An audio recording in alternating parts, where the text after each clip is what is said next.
I think in the last years, our movement is so young here in general, but imagine in Latin America. So at first, we just did replications of what did work in the US or in Europe. And I think just now we are trying to develop our own strategies, but also we need time and we need resources to do that. And it's not just about money, it's also about talent. And that's also one of our challenges, but it's all connected because as we have less vegan people in our countries, we have less people interested in working on this issue.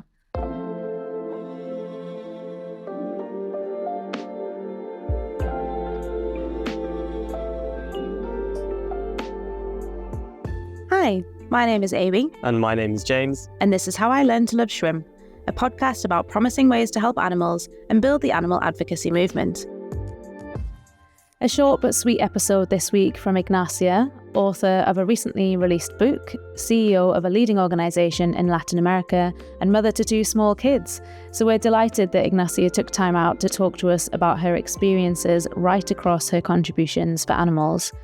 We chat about Fundacion Veg and their campaigns in both diet change and animal welfare, as well as the decision for Ignacia to scale down her organisation and what led to that decision.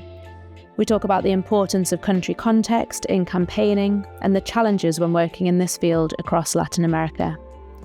We ran into a whole host of technical difficulties during this episode with unstable connections, so please bear with us during the chat, and why not head to YouTube to see if you can spot the point at which an entire day passed before we resumed filming for the remainder of the episode. We really love Ignacia's work, and so we hope you enjoy the episode. Hi everyone, we are joined today by Ignacia Uribe, who is the founder and CEO of Fundacion Veg, formerly known as Vegetarianos Hoy. They're an international organization working in Latin America to promote plant-based diets and to reduce suffering of farmed animals. Ignacia was also chosen as one of the V-Label Food Heroes in 2023, and she's the author of the book How to Be Vegan Today, which launched last November for World Vegan Day. Welcome, Ignacia. Hi, thank you so much, James. Thank you, and hi, Amy. How are you? Hi, good, thank you. Thanks so much for coming on. We'd like to start everyone off with a question about basically who is some of the movements that others may not know about, but you find them particularly inspiring? Yeah, it's a difficult question because I think I find many people so inspiring. But I think someone that you might not know is Marley Winkler from Brazil. She founded the SVB. She's the founder of the SVB. And she's now is running the International Vegetarian Union. I think she has been doing this for a long time. And she was kind of a grandma in the movement to me when I started. Like, she talked to me about Meatless Monday, for example, or back then, like more than 10 years ago, we were promoting vegetarian and vegan things in our webpage. And she said, oh, you should only promote vegan things or stuff like that. So I think for me, she was very important. I think SVB, or the Brazil Veg Society, is a very impressive group. I think, I think the Meatless Mondays campaign is particularly successful across Brazil. And it's an amazing number of meals they've kind of are serving vegan, or like are being served vegan as a result of their work. So I think they're very, very impressive. And I've never heard of, you said her name is Marlon, is that right? Yeah, Marley. Actually, she started and she convinced someone in the state of Sao Paulo to do Meatless Monday in all schools. So I think it's great. Now, she's working in this other organization right now. I don't know if you know it, International Vegetarian Union, the IVU. It's like a very old organization. It's like back from the, the 70s. And they are not professionalized or anything, but they are like the keepers of the history of veganism. So I think it's very interesting, like, to have this like connection between generations in our movement. We often speak about the movement being quite skewed young at the moment. And I think that it is amazing when you hear and learn about different people who really were pioneers at that time. You think about the lack of vegan options back then, like what you must have to have gone through every day to be a vegan, without replacements and alternatives. Like, it's definitely a different time. So I love learning about people who were pushing veganism back then and not just settling for vegetarianism. It's very cool. Yeah, sometimes we forget to see like that there were people before us, and we think everything is new, but it's amazing what they did, like with no funding or with anything in their spare time. And I think the professionalization of the movement it's very new, but there were also people before, so it's great to know them. And actually she being from Latin America, it's like wow to me. Yeah, for sure. Well, speaking of pioneers, you recently wrote a book, Como Ser Vegan Hoy, or How to Be Vegan Today in English. James, you definitely have a one up on me here doing the intro in Spanish. You've been learning, right, for the last few months? Yeah, I mean, the perks of traveling in Latin America means, yes, I've learned some things here and there. But probably, sadly, I don't know, maybe I should try read your book, Ignacia. Maybe that could be a good way for next. Because, like, often the words I know in Spanish about, like, ordering food or, like, directions, not about, like, veganism. So actually, this could be good for me. I know some people that has been practicing Spanish through my book. People in Brazil and people in the US. Please join. That's cool. Definitely, we can do like a Spanish vegan book club. It's a very niche thing. But that could be fun. And so, Ignacia, what inspired you to write this book? Yeah, I have to say that I'm a journalist. So even before I work in the movement, I work as a journalist. And I think almost every journalist wants to write a book. So probably I have the idea of writing a book since I was very young. But I didn't know which kind of book. Like, I always wrote as a journalist in magazines, newspapers, and always wanted to write a book. And then when I started to work in the movement and I left my journalist career, I realized, like, I had to write this book. But then I never had the time, Like, you had this idea in the back of your head, and it's like, oh yeah, I really want to write this book, and I think we need it because of the context, like the cultural context, Spanish speaking and everything. We cannot import everything. That's what I think.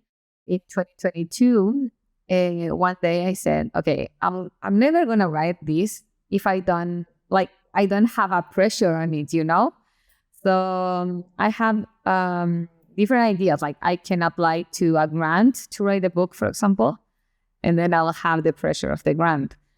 But then I just contact Planeta, which is the largest publishing house here in Latin America with Spanish. They're from Spain. I contacted Planeta Chile and I just pitched the idea of the book and they offered me a contract. So it was perfect. I was like, now I have 1 year. I have to write it. I didn't know how to do it, how I was going to do it. But I needed that pressure to do it. So I think the inspiration was pressure. It's amazing you got such a big contract. And that sounds remarkably easy. I don't know, from people who have heard trying to publish books, apparently it can be quite a big struggle. But it seems like you just contacted the biggest publisher and you were like, hey, here's my idea. And they were like, great, here you go. So, I mean, that's very impressive. And obviously now you did it, the pressure worked, right? So congratulations. Thank you. I also had luck on my side because the publisher, the editor, she studied in the same university as me. We didn't know each other. But I think she knew, like, being from the same place and knowing people like around, she knew I was going to write the book, like, okay, we study here, we had these classes, so probably she's going to write the book. So she trusted me. And also I think because there were not many books about veganism here, it was also a good opportunity for them, And what's the reception of the book been like? Yeah, I think it has been very good. In the first 2 months, half of the copies were sold. So that's very good, at least for me. Wow. How many copies is that, out of interest? 3,000 copies. 3,000 copies they Nice. printed. Very cool. And it's just in Chile for the moment. So then they can print in any other country, if Planeta, for example, Argentina or Planeta Peru or Planeta Mexico, they want it. But it's a decision of every country. Yeah, the book is not for vegans, of course. A vegan can read it and probably they will learn something. But it's intended to non-vegans. If you're vegan, you can, I don't know, and you have a friend that you want him or her to become vegan, you can just give the book to him or to her. Yeah, I hope that those people that bought it, that read it, are not vegans, because many of them also have wrote to me and said, oh, your book is very inspiring. I think you mentioned before you needed that pressure, but because obviously at the same time you're running Fundacion Veg, which is a pretty large animal advocacy charity running in a few countries in Latin America, and wondering how did you balance running a large, impressive organization with also writing a book, which is also no small feat. Yeah, and also I have 2 kids, 2 small kids. There you go. It was There great. Wow. That's how it works for me. But what I did was that last year, I think it was the first year that I traveled a lot to conferences after COVID. So I wrote a lot on the planes. It was perfect because there was no internet, no one speaking in WhatsApp, no kids, no calls, no emails, nothing but my computer.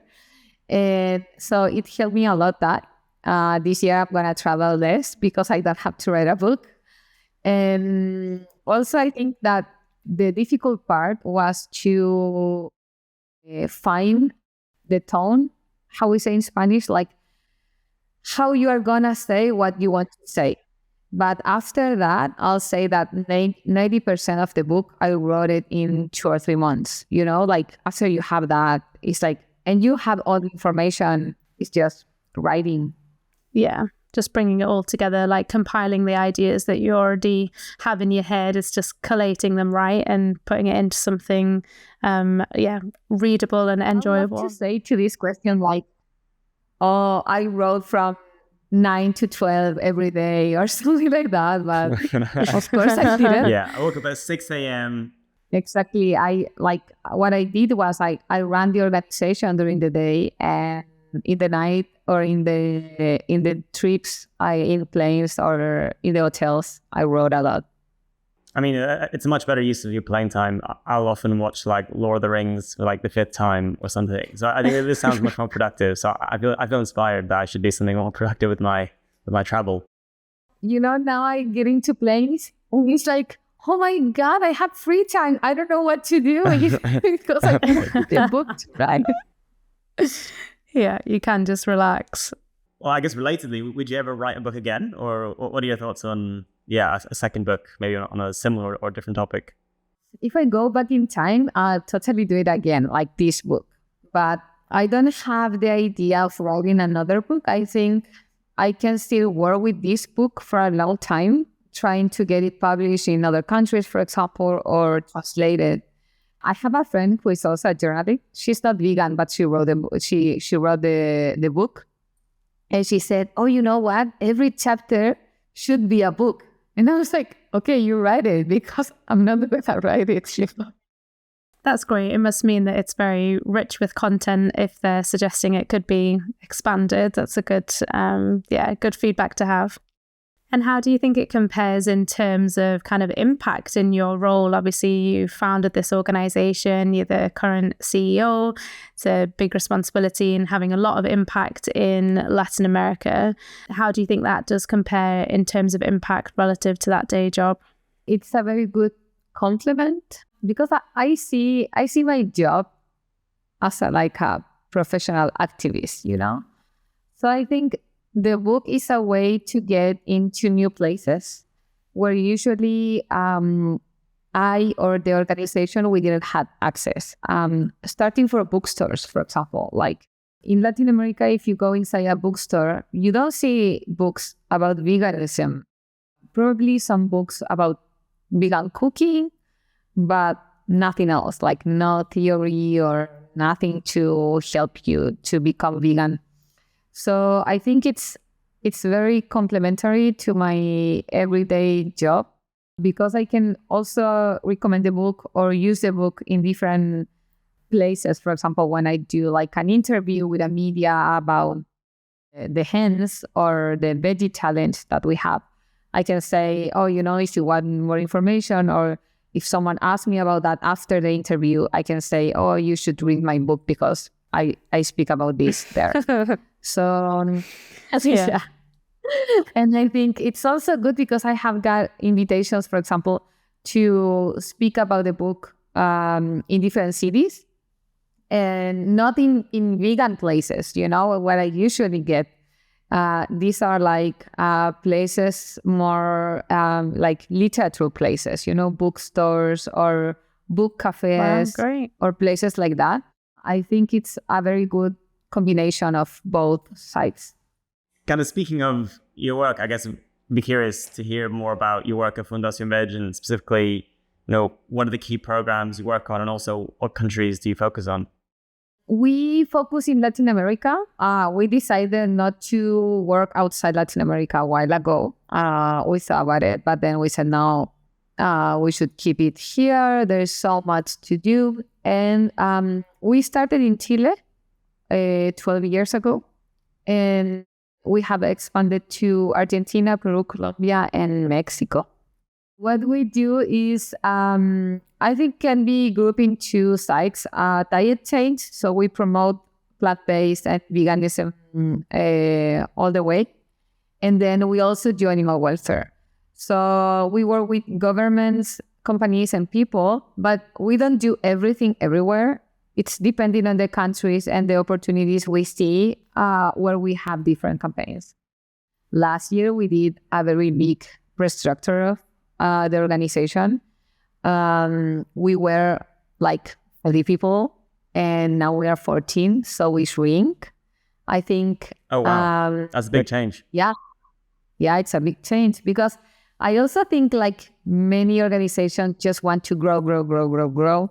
And we never talk about that. Like sometimes it's better to go backwards and see, okay, is everything that we're doing right? Are we having the same impact, for example, when we double our efforts? So that's what we did. Of course, it was very painful, but at the same time, I really think it was necessary to keep working in the way that we wanted. I love that. I agree. I think there's so little conversation in the movement around, projects that aren't working as well as we would hope, or perhaps thinking of ways to, double down on the things that are working well and try and reduce that resource, but producing more. It's like a very difficult conversation, isn't it? Especially when you're talking about potential redundancies and people who are so passionate about the topic, potentially having to look elsewhere and work on different campaigns. So I massively admire your decision making there. Is there something in particular that was the catalyst for that decision? Something that really stands out as like that key moment where you felt like actually we should be looking at downsizing as opposed to expanding from here? We grew very fast the first years. Like we started being 4, then 8, then 12, and we were recommended by 8, which I think also helped us a lot. But then 2 years after, we were not recommended for different reasons. Like one of the main reasons of that was that the first year, our countries were seen as very neglected countries. And then they changed because the movement is also growing here. So they said, oh, no, those countries are not very neglected. You don't work outside Latin America, for example. I love ACE, but it's very difficult when you lose your recommendation, of course. Like we have very good donors, but and we have at the same time this board that they see us, and I understand it totally, because in some part of I agree.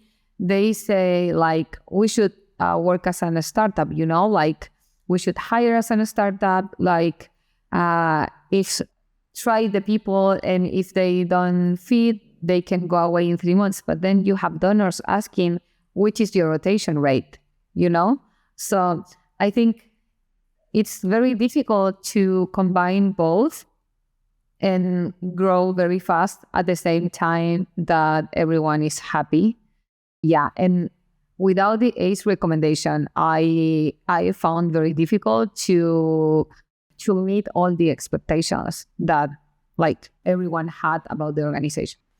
So yeah, I prefer to said, like maybe we have to go a little bit backwards, and then if we want to grow, we will have everything that we need in place. Because of course we had protocols and many things, but at the same time, when you grow so fast, you cannot have everything that you need. It's not like you work in a company and then you say, okay, I'm doing these shoe companies, so I'm gonna see what Adidas did, and you can like study in the university, like in a class, what Adidas history is.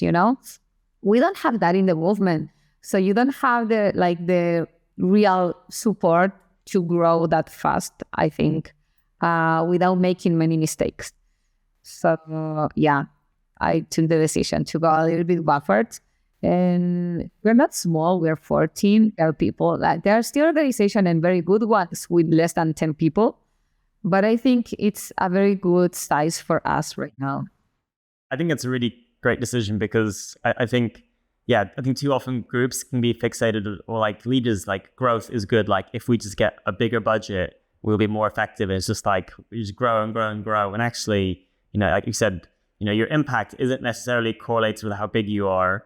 And as someone who ran a small charity, smaller than it was you guys, fundraising is also stressful when you get bigger and bigger, because then there's more on the line. It gets harder and harder. So I think that totally makes sense. Actually, if you think you can be very impactful with a small group, there's no reason not to do that. And I guess I'm also wondering, how has it felt for you, when you were 30 people versus now? Like, do you feel like more confident about the team? Like, what do you think is different about then versus what you have now? Yeah, I think it's more comfortable, and also I feel more attached, probably because I have time to meet more often with the team. And at the same time, last year, I participated in Lead for Animals when I was like in the middle of all this, so it was very helpful. So I remember someone explained to us that there are a certain number of people that in an organization or in a work team or a company, that when you reach those numbers, everything changed. And the first number was 20 people. And we were at that time, we were, I don't know, 25 or 28. And I was like, oh my God, like this is true. And no one tells you this before, And then I remember the other number was 70. I think now we are below 20. It's very good. And I think if you want to be more than 20, you have to be very prepared. Yeah. I think so many organizations in the movement experience these growing pains. We heard from Carolina from Synergia Animal. Also, Dave Coleman Heidi talks about this really openly, that kind of sense of expansion in the Humane League and moving from that small, really tight-knit team where everyone is aligned on strategy and kind of understands, those core values of the organization, and then really kind of branching out into, the Humane League now must be over that 70 point even. And so along with other organizations leading that way in terms of informing the rest of the movement what it's like to manage that kind of team and those kind of staff numbers, in terms of what changes as an organization and where those priorities need to go. Did you have a sense within that of the different campaigns you were working on? Has that also been more kind of focused and streamlined, or have you stuck with quite a broad approach with many different levers that you're trying to pull in terms of impact within the organization, or was that also focused down? Yeah, what we did was that, of course, we stopped doing so many things, but also the administration team shrink a lot, because when you don't have that many people, you don't need so much people for administration, which was like, at one point, it was like, I don't know, 5 people in administration, because you need someone for talent, and then hiring people, and then all finance. And yeah, so there are many, many things. So I think it was a little bit of both. Yeah, I think now we are good because we still have our main programs. And the thing with the programs is not that all of them advance at the same speed. So sometimes we have a program, of course, it has its goals, but at the same time, if an opportunity in another country, for example, with the same program, we can take it. Not necessarily we have every program in every country. So I think we close some of those lines. And at the same time, we are open to work, and the people that stay is open to work, for example, in another country when they need to. In terms of actual programs, on the animal welfare side, it's like corporate cage-free work and then some institutional meat reduction. So I guess, is it mainly working with kind of schools, universities, and similar kind of institutions to have like a Green Monday or these kind of plant-based days? Are those like the two main campaigns, and also some legislative work on plant-based and animal welfare? Is that broadly right? Yes, exactly. We do more, for example, cage-free work than meat reduction for corporations. We are just now, thanks to a presidential commitment, working with the government on reducing their meat consumption in some of the offices, for example. So depending on the country, I think we also meet a lot with big companies like Sodexo and Aramark and those companies to help them to get more plant-based foods to their clients. So sometimes we don't work directly with the university, for example, but we do work with Sodexo. So they put more plant-based products, for example, in the university. How have you found sort of utilizing tactics and campaigns that have worked really well overseas in the US, in certain parts of Europe that have been successful for many years, and then around the time of founding your organization, how much were you aware of the other campaigns going on in different countries, and how have you felt like building them in your own context? What are the kind of similarities and differences to those similar campaigns that are also working in the likes of the US? I have to say that in my background, I also work for another organization, an international one. So I think it was my first approach and I learned a lot. It was the time when I realized we cannot import everything. When I said like, okay, I need to start my own organization, because not everything that works in Europe or in the US, for example, will work here in Latin America. It's very good to learn like all that has been done and then to try things. But then when those things don't work, and I think many of them sadly don't work here. Give examples of things you can share of like what didn't work when you brought it over? I know, for example, the pressure campaigns works very good in the US and in Europe. Like people in the companies worry a lot when they see people outside the building with signs and everything. Yeah, it doesn't happen here.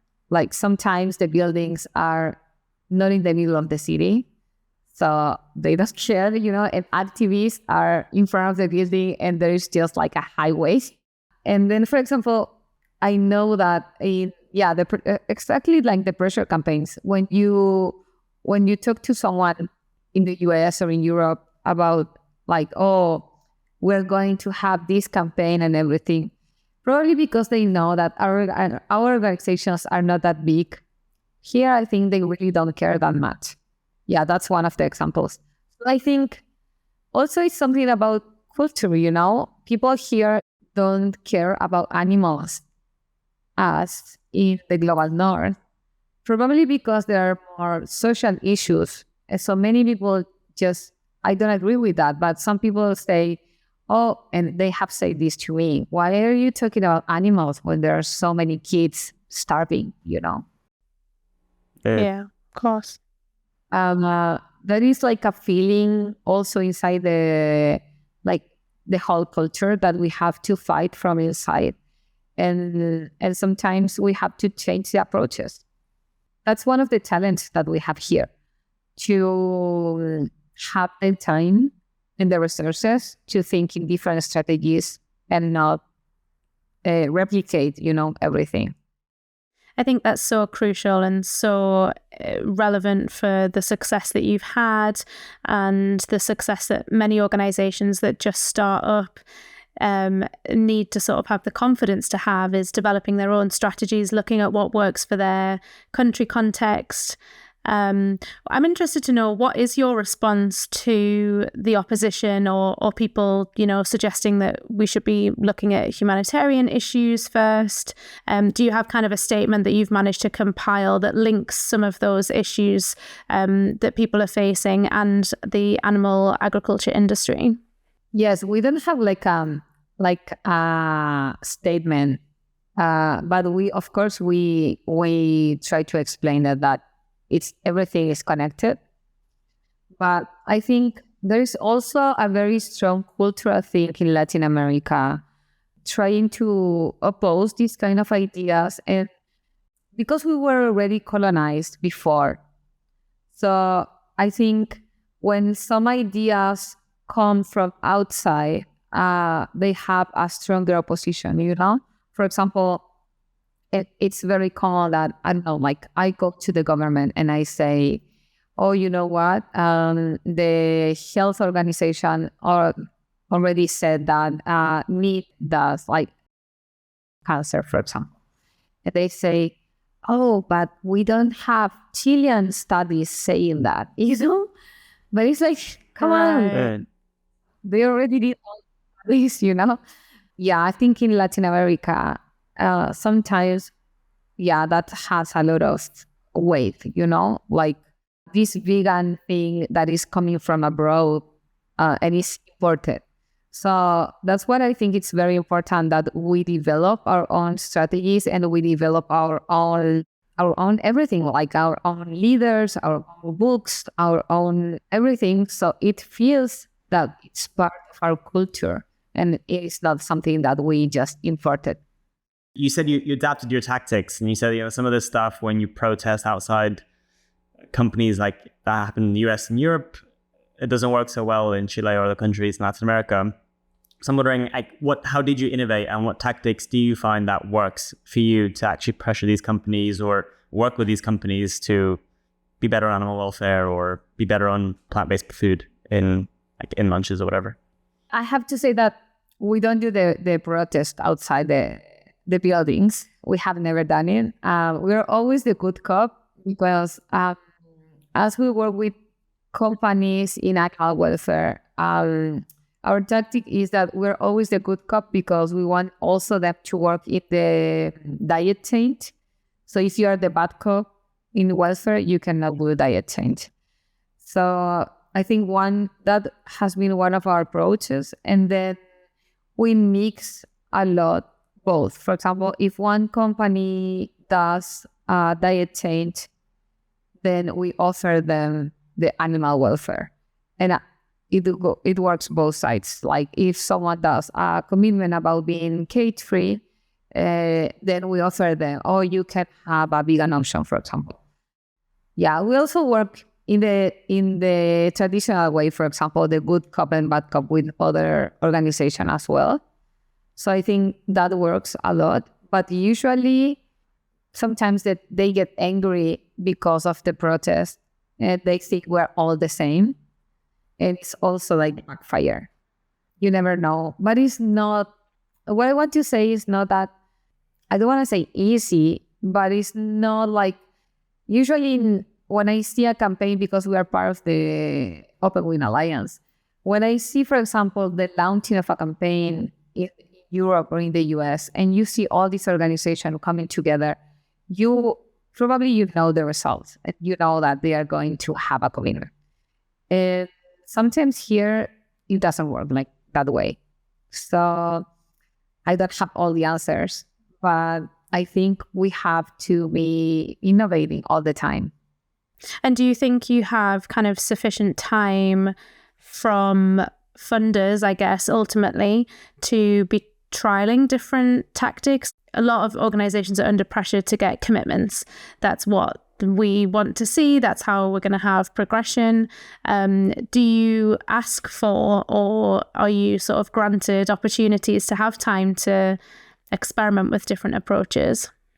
We have not asked for that directly, but we always try when, for example, when we write a grant, we try to see which way will be the best way, and also have the chance to review, for example, in the middle, okay, is this working or is not working? And then I have had conversations with donors, for example, saying, this campaign is not working, we can change this campaign for other things. And sometimes they tell you, I prefer you stick to this campaign, and do your best effort. Thank you so much for telling us.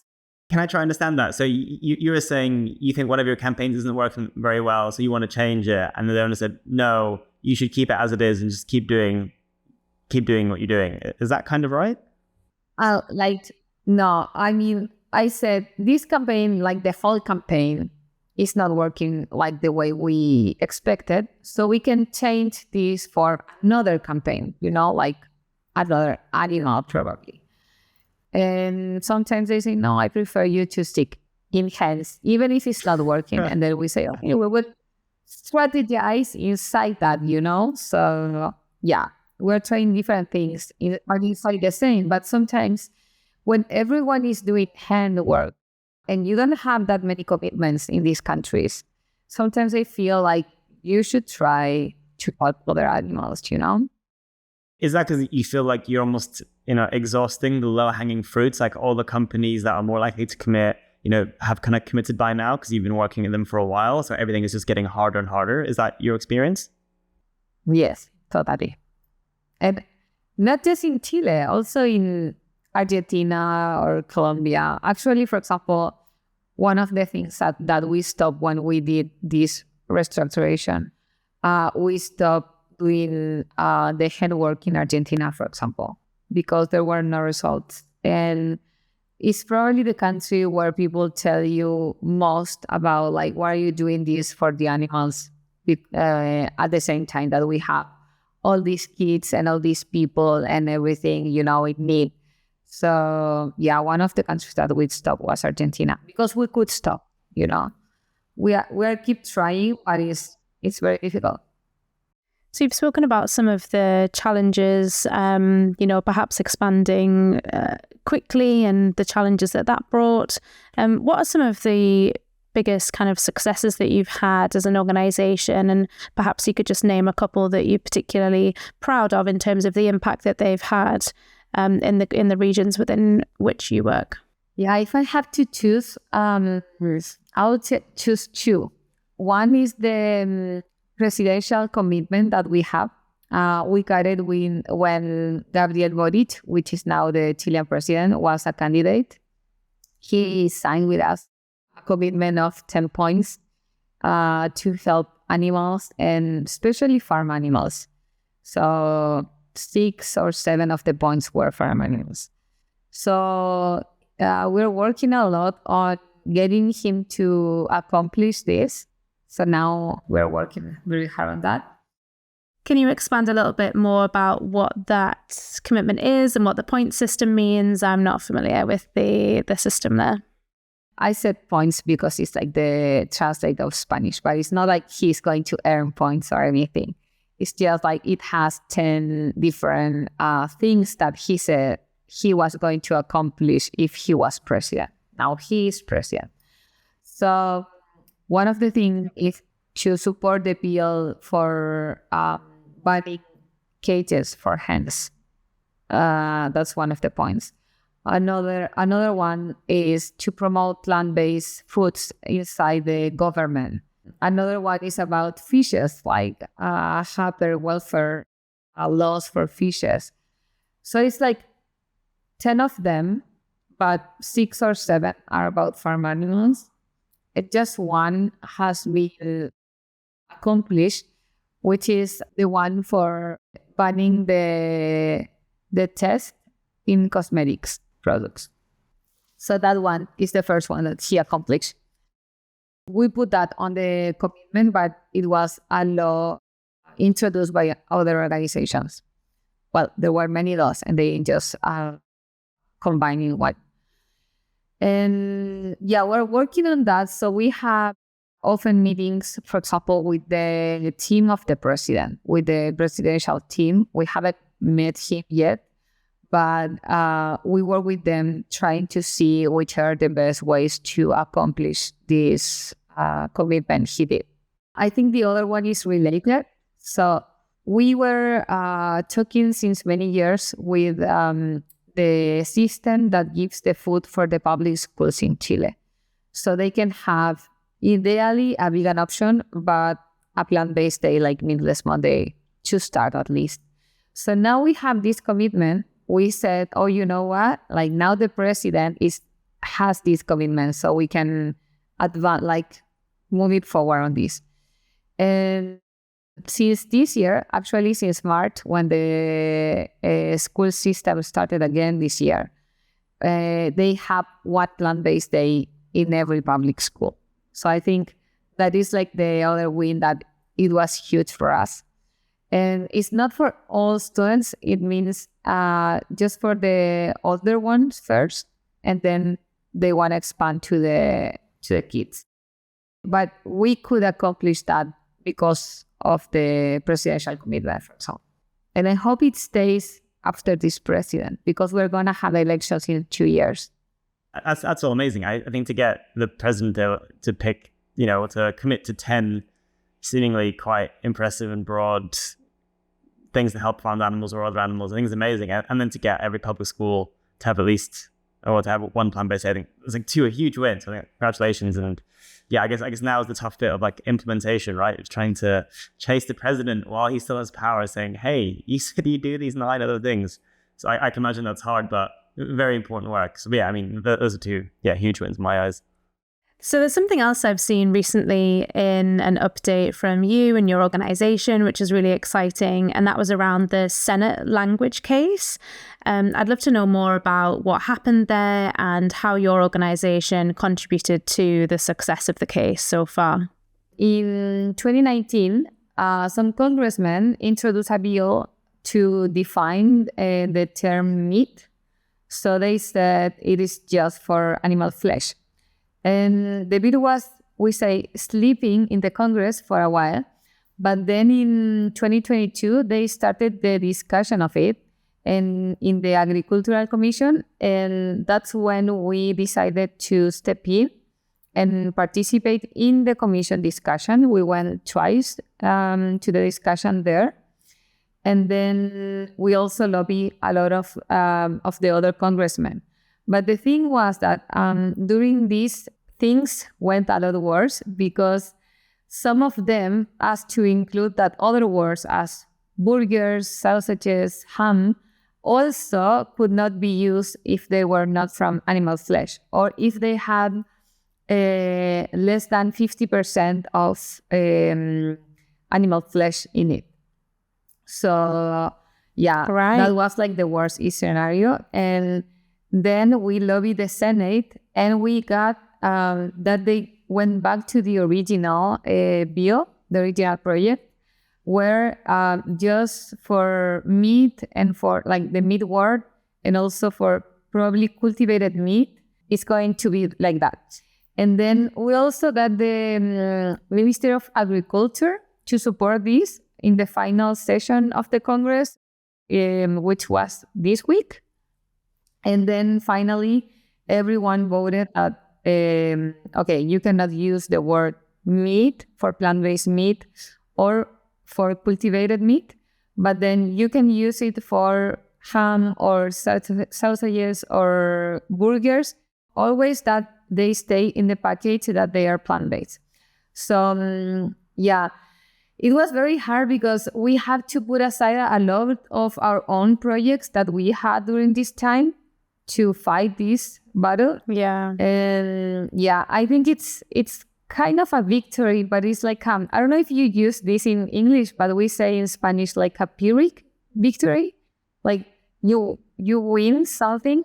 A Pyrrhic? Yeah, a Pyrrhic victory. Yeah, so you win something, but you are losing so many things on the way. So I think it was like that. Okay, we lost for the meat, and in the future we are going to have to work in what is going to happen with the cultivated industry, because now it's not very developed here. It's just like 1 or 2 projects working on that. But probably in the future, when cultivated meat is all in the world, like all world around, we will have to take back this issue. And we're seeing this so often, aren't we? This has happened in Europe. There's been cases which other organisations have fought against. Is there something specifically linking those Congress people with animal ag? Do they have like an outside agenda in order to put that forward? Are they like deliberately protecting the animal industry? Yes, especially in Latin America, the political power is very linked to the land. Right. Shifting gears a bit, I'm curious to hear what you think are some of the biggest challenges facing the movement in Latin America. Yeah, for the challenges, I think our culture is the main challenge. Our culture is very linked to the eating meat in the last centuries, and also the political power. Right. Yeah, it's very linked with the land. So I think, culture, political power, we are still like some years back from what is happening in other parts of the world. So you spoke previously about moving from one organisation to starting your own organisation, perhaps thinking that there was like different tactics or ways of working that could improve the situation in Latin America. Do you think there's anything currently that could be done differently to perhaps improve the overall state of the movement there? It's a very good, and also it's a very hard question, because I think in the last years, our movement is so young here in general, but imagine in Latin America. So at first, we just did replications of what did work in the US or in Europe. And I think just now we are trying to develop our own strategies, but also we need time and we need resources to do that. And it's not just about money, it's also about talent. And that's also one of our challenges, but it's all connected, because as we have less vegan people in our countries, we have less people interested in working on this issue. Yeah, I think that's a really good point on the talent side of things, because without really good people, it's hard to do like amazing campaigns and new innovative stuff, and that kind of stuff can also bring in more people. So it's like, where do you even start if you don't have a really good critical mass to begin with? So yeah, I think like how to have this pipeline of really talented advocates can be hard. And I think when we spoke to Carolina, I think from Synergy and Amal, she's saying not everyone who works, they're not necessarily vegan, because if that was their bar, it'd be very hard to find people in some places for some roles. So I think definitely that makes sense that talent is a challenge you guys are bumping up against.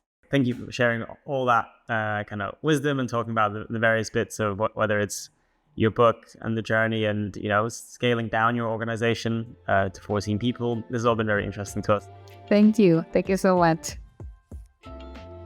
We've really struggled with technical challenges throughout this episode, so we just want to thank Ignacia for her patience recording this great and insightful episode. We usually ask about media recommendations, which we will link Ignacia's answer in the show notes, and also how you can get more involved in her really important work across Latin America. So thanks again, Ignacia, for your time and energy in this podcast, and we hope everyone enjoys.